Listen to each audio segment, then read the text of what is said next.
देखिए नेक्स्ट जो क्वेश्चन है आपका वो क्या है, पुरातत्व से आप क्या समझते हैं। पहला क्वेश्चन आपको बताया कार्बन 14 से आप क्या समझते हैं। सेकंड जो क्वेश्चन है वो क्या है, पुरातत्व से आप क्या समझते हैं। पुरातत्व मतलब क्या होता है, पुरातत्व का मतलब होता है कि जो, ठीक है, पुरातत्व का मतलब क्या होता है कि प्राचीन इतिहास के जो अवशेष बचे हुए हैं उसको पुरातत्व कहेंगे। ठीक है, पुरातत्व मतलब क्या होता है कि प्राचीन इतिहास के जो अवशेष अब तक बचे हुए हैं, है ना, पूरी तरह से विलुप्त नहीं हुए हैं, उसी को कहेंगे पुरातत्व। जैसे नालंदा का खंड है ना, पुरातात्विक अवशेष है वो, है ना, पूरा तरह से विलुप्त नहीं हुआ है। उसको देख के हम बता सकते हैं कि वह कितना स्क्वायर किलोमीटर में फैला हुआ था, कितना क्लासरूम था, कितना तल्ला था, है ना, कि मतलब वहां का फील्ड कैसा था, कौन कौन से वहां से जो खदान में जो मूर्ति जो निकला तो किस भगवान का पूजा होता था, ये सब जानकारी हम लोग को मालूम हो सकता है।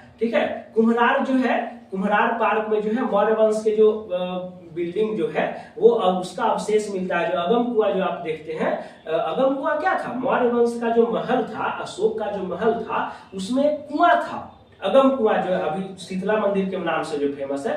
तो देखिए भगवान से लोग इसलिए भी जोड़ देता है ना ताकि वो संरक्षित रहेगा, देख रेख में रहेगा, है ना, इसलिए जो है अगम कुआं को इतना सेपरेट रखा गया। वहां थोड़ी ना कोई ये है शीतला माता वहां पे उनका कोई अवशेष है, ऐसा कुछ नहीं है। वो जब इतिहास पढ़िएगा तो आपको पता चलेगा कि जो अगम कुआं है ना वो मौर्य वंश का जो एक बहुत खूबसूरत जो बिल्डिंग था, जो महल था, ठीक है ना, उसमें एक कुआं था जो अगम कुआं के नाम से भी फेमस है। ठीक है, कहा जाता है कि अशोक जो है अपना 99 भाई के सर काट के उसी कुआं में डाला था। ठीक है, तो ये होता है पुरातात्विक अवशेष, यानी कि जो प्राचीन इतिहास के जो कुछ भी है ना बचा हुआ है जिसके बारे में सटीक जानकारी नहीं है उसको पुरातात्विक अवशेष कहेंगे। जैसे हड़प्पा सभ्यता लोथल में जब जाइएगा, ठीक है, अभी तो उसका कुछ हिस्सा पड़ गया पाकिस्तान में और कुछ हिस्सा जो है सौराष्ट्र यानी कि महाराष्ट्र और गुजरात के बीच में पड़ता है। ठीक है, हड़प्पा सभ्यता का। ठीक है, तो कुछ अवशेष जो बचा हुआ है उसी को कहेंगे पुरातात्विक अवशेष या पुरातत्व कहेंगे। ठीक है, अब पुरातत्व से आप क्या समझते हैं, तो पुरातत्व जो है ना इतिहास लेखन की जानकारी में बहुत महत्वपूर्ण योगदान देते हैं, जितना कि साहित्य नहीं देता है। अब कहेगा सर साहित्य कैसे नहीं देता, तो देखिए साहित्य के ना सबसे पहले तो देखिए साहित्य में जो सबसे बड़ा डिमेरिट है वो क्या है कि वो कालखंड के बारे में सही जानकारी नहीं देता है। कालखंड के बारे में जानकारी क्या है वो नहीं देता है।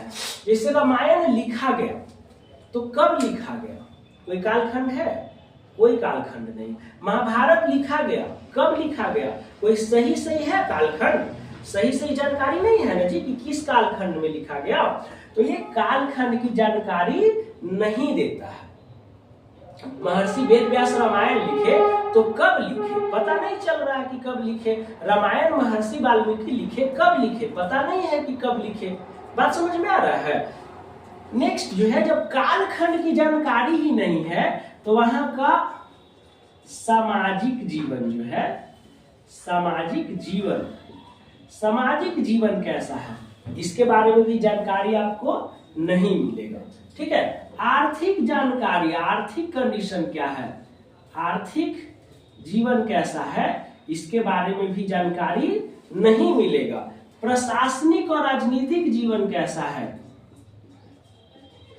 राजनीतिक या प्रशासनिक व्यवस्था,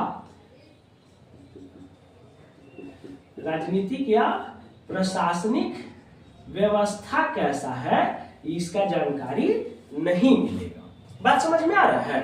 तो इसीलिए है ना साहित्य में जो है ना साहित्य के बारे में पढ़ के आप सही जानकारी नहीं मालूम कर सकते हैं। ठीक है, क्योंकि अलग अलग एक ही चीज के बारे में जब अलग अलग लेखक लिखता है ना तो उसमें लेखक का अपना दृष्टिकोण होता है। ठीक है, वो और बहुत सारा क्या होता है ना कि बहुत सारे लेखक जो है ना परिवर्तन कर देता है उसमें, जो मूल चीजों को छोड़कर, ठीक है, वो अपना अनुसार लिखने लगता है, उसके अनुसार जो सटीक लगता है वो लिखता है। बात समझ में आ रहा है। जैसे हड़प्पा सभ्यता का जब पतन पढ़ाएंगे तो उसमें अभी मत भेद है कि हड़प्पा सभ्यता का पतन कैसे हुआ था। अलग अलग जो इतिहासकार हैं उसको अलग अलग तरीकों से देखते हैं, उसके अलग अलग वो बनाए हैं, अलग अलग बारे में बताया है कि हड़प्पा सभ्यता का पतन कैसे हुआ, इसके बारे में लेखक में मतभेद है और वो अलग अलग इतिहासकार अलग अलग कारणों को बताते हैं। ठीक है, तो लेखक पे ना, साहित्य पे जो लेखक जो लिखा है साहित्य, उस पे आप भरोसा नहीं कर सकते, पूर्ण तरह से भरोसा नहीं कर सकते। इसका सबसे सटीक एग्जाम्पल है कि जो रामायण महर्षि वाल्मीकि लिखे हैं और एक रामायण लिखे हैं तुलसीदास, तो वाल्मीकि के रामायण और तुलसीदास के रामायण में बहुत फर्क है। ठीक है, तुलसीदास जो रामायण लिखे, ठीक है, इसमें केवल राम के महिमा मंडल के बारे में वर्णन किया है। ठीक है, राम के महिमा मंडल के बारे में वर्णन किया गया, यानी कि राम के निगेटिव पक्ष को दिखाया ही नहीं गया है। ठीक है, लेकिन वही जो महर्षि वाल्मीकि का जब आप रामायण पढ़िएगा तो उसमें शंबकू का किरदार दिखाया गया है। ठीक है, किस तरह से जो एक अछूत जो दलित लोग था, ठीक है, उस जब वेद का उच्चारण कर रहा था तो किस तरह से श्री राम जो है उसका गर्दन जो है तलवार से अलग कर देते हैं। ये तुलसीदास के रामायण में आपको नहीं मिलेगा, वाल्मीकि रामायण में आपको मिलेगा। कि वाल्मीकि रामायण में आप देखिएगा, अगर रामायण के बारे में अगर आपको मेरा बात अगर सही नहीं लगे, विकास दिव्यकीर्ति सर ना इसके ललन टॉप पे एक डिबेट किए थे। ठीक है, उसमें उन्होंने बुक्स का पेज नंबर तक बताया था कि रामायण में जो है लिखा, राम बोले सीता को, जब राम जो है लंका पर विजय पाए और सीता को जब लेने गए, है ना, तो सीता को लगा कि क्या है, राम केवल हमको बचाने के लिए इतना बड़ा साम्राज्य को क्या है युद्ध किए हैं, लड़े हैं और जीत केवल मेरे लिए जीते हैं। ठीक है, लेकिन राम वहां पे सीता को कहते हैं, ठीक है, कि जिस तरह से कुत्ते द्वारा चाट जाने के कारण घी किसी उपयोग में नहीं रहता है, इसलिए हे सीते तुम रावण के छुए जाने के कारण अब मेरे किसी काम की नहीं हो। ठीक है, ये महर्षि वाल्मीकि के रामायण में लिखा गया है। ठीक है, ये आप देखिएगा, ललन टॉप पे एक डिबेट है विकास दिव्यकीर्ति सर का।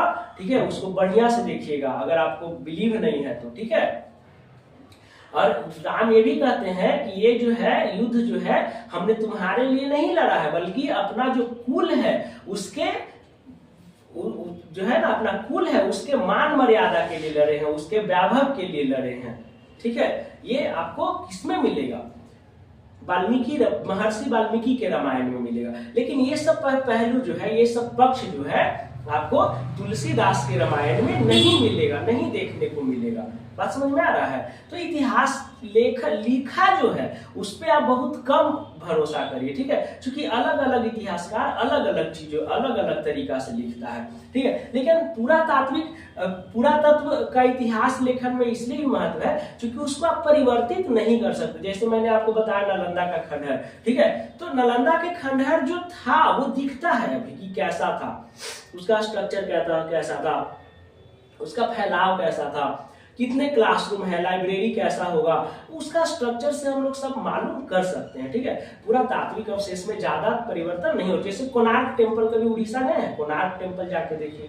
ठीक है, तो आप समझ सकते हैं कि कैसा रहा होगा, इसका पूरा इतिहास कैसा रहा होगा। ठीक है ना, क्योंकि उसमें परिवर्तित क्या कर सकते हैं, आप ईंटवा उठा के नहीं ना पूरा ढो लीजिएगा जी।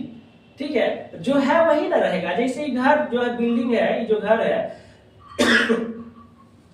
आज से 70 साल बाद भी ऐसा ही रहेगा, 100 साल बाद भी ऐसा ही रहेगा, 150 साल बाद भी ऐसा ही रहेगा, भले ये खंडहर हो जाएगा, लेकिन लेंथ रूम सब यही ना, इसी के बारे में ना बताएगा। ठीक है, जितना लेंथ है, ब्रेथ है, रूम का लंबाई क्या है, किस तरह किस स्ट्रक्चर पे खड़ा हुआ है, ये सब बताएगा ना, तो ये हो जाता है। तो पुरातत्व आपको क्लियर हो गया कि पुरातत्व से आप क्या समझते हैं, पुरातत्व क्या होता है। पुरातत्व जो है इतिहास के जानकारी प्राप्त करने का एक सबसे बेहतरीन महत्वपूर्ण साधन है।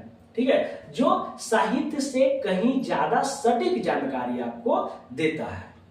क्लियर है, तो ये सेकंड क्वेश्चन आपका पुरातत्व क्लियर हो गया। ठीक है, अब हम लोग पढ़ेंगे नेक्स्ट क्वेश्चन, अभिलेख क्या है इसके बारे में। ठीक है।